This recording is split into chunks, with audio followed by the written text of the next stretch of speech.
Malinaw, makusog, nanadadangog sa Kabikulan, maging sa enterong kinaban. Ini ang 97.5 Bangon OK FM. 97.5 OK FM. Gusto ko, okay ka. Nagandamay ka mo sa OKFM, miyembro ka na KBP, kabisana ng mga broadcaster ng Pilipinas. 14 minutos bago alas 7 ng aga. Ano daw banwaan? Ang pagdisarulyar ka ng ingenot na isyu kan aldaw. Ang pagkuha kan pulso kan banwaan. Digdi sa programang Ano daw banwaan sa 97.5 Bangon OK FM.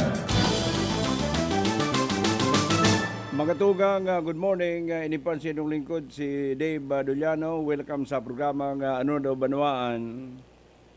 Pigihiling ko ang bagong umabot na kalendaryo digdi sa OKFM.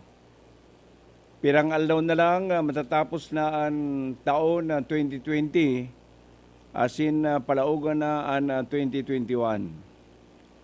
Ang taon na 2020 iyo ang saro sa pinakamagabat na taon sa buhay kan mga Pilipino sa mga nakaaging henerasyon.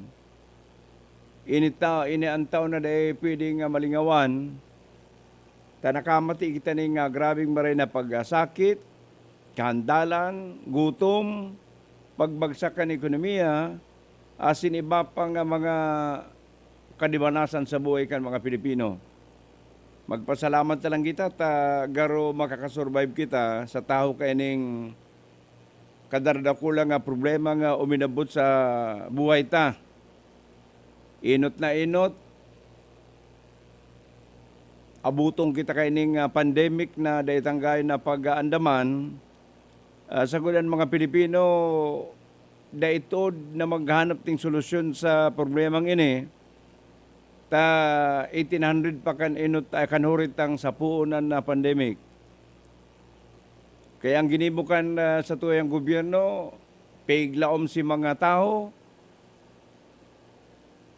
rinasyonana sa naning pagakan, nawara ning hanap buhay, nagabagsak ang ekonomiya, saka ilaga pa nga magka-ribok digdi sa tuyang nasyon.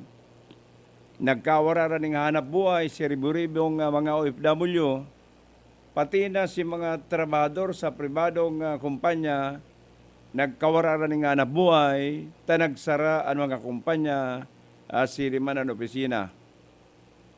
Sa rosa nagpagabat sa tuya, ining pag-lockdown kan mga lugar, saka abalang marin na resulta kan swab test. Ta sa contact tracing, ribu-ribu ang hinahanap. Ribu-ribu, gatos-gatos ang hinahanap para madeterminaran na kung baga naulakitan kaning virus, para dahi ka na magdara ng danyo sa iba, isa-swab ka. Ikan mga nakaaging aldaw ang swab test, haluyo na maray na umabot. Nakakwarantin ka na, si resulta, dinadara sa region, kung ano man ta nakaabot pang takluban ang mga swab test na ginimo. Kundi ining huring mga aldaw baga, medyo nakuha na ang patama kang gobyerno. Ana sa endong lingkod, pig swab, alas 6 ning aga, bago alas 6 ning banggi yaw na ang resulta, negative. Kaya, pwede ka nang tugutan na mag-uli, pwede ka nang tugutan na magpadagos ka na sa imong hanap buhay, pwede ka nang tugutan na makaibahan mo ang mga members kan pamilya. Ay kan mga nakaaging aldaw, nadudahan ka sa nang nagkaigwa ng close contact sa sarong may virus, ika-quarantine ka. Sa arabay sabi ka mo nga isa-swab, sarong simana na dahil pa nag-abot ang resulta. Kaya si kadakul-dakul na mga pig-quarantine, tana sa iraramong kan pag-swab testing, inaabot ng 11 simana. Ay kulang man ang pundok ang gobyerno para susteniran. Taharos na ubos na duman sa pag-lockdown. Kung minsan, garuna sa naman ordinaryong trangkaso, ini pong coronavirus. Kundi nagagapos nga ni kita sa halawig na marin na aldaw na hinahalat sa resulta ka ng swab testing, ipasalamat kita sa bagong administrasyon ka na Bicol Medical Center. Abang dali na po ka na resulta pag swab ang sarong taho. Dahil na inaabot ng 24 oras siya ang resulta, ay kung negative, di pauliong ka na para makapagpadagos ka kan sa imong hanap buhay. Ay takon ika di pamilya, nakakwarantin ka, pigalat-alat na resulta ka na swab test, paano na si pagkakankan pamilya, siriman na si iba pang kaipuan.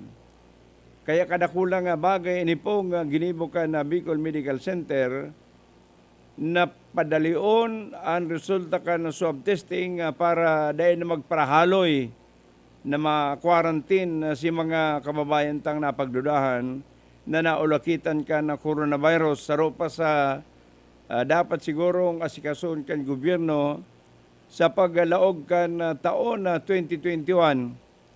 Iyon na makabali naman kita sa mga nasyones na kaya nang bumakal ng bakuna pangontra sa coronavirus, tanganing ang gabos, makapaghanap buhay na, asin kung ano anawara sa tuya, maibalik ta, lalo na ang nagrampaog na ekonomiya kan sa tuyang nasyon.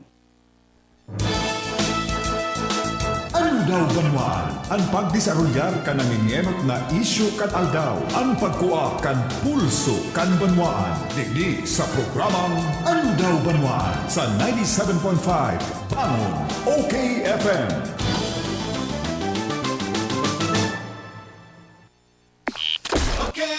Okay FM. Gusto ko, okay ka.